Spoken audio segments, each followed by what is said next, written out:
ये राजा जी ला है सुना हो।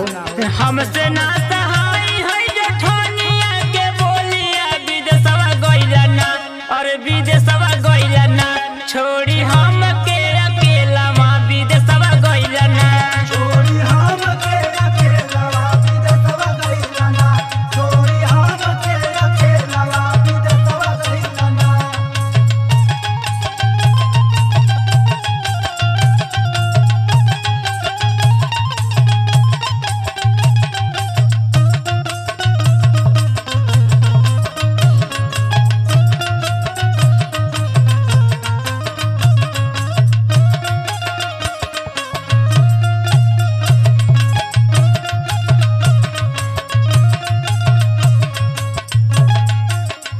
अरे ये राजा जी ला तनी है जेठनियों के बारे में सुना।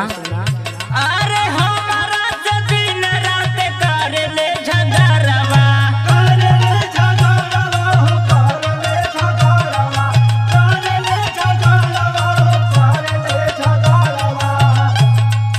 हमके गाड़ी आवे रोज आई के बजारवा आई के बजारवा हो आई के बजारवा आई के बजारवा हो आई के बजारवा।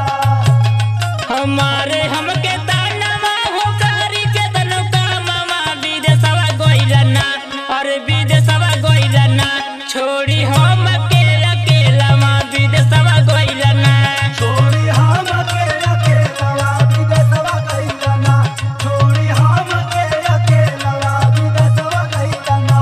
हे विदेशवा गइला ना हो विदेशवा गइला ना हो विदेशवा गइला ना छोड़ी हम के अकेला मां विदेशवा गइला ना छोड़ी हम के अकेला विदेशवा गइला ना छोड़ी हम के अकेला विदेशवा गइला ना। अरे ये राजा जी तनी ला है सुना अगमों का कहा तानी। कर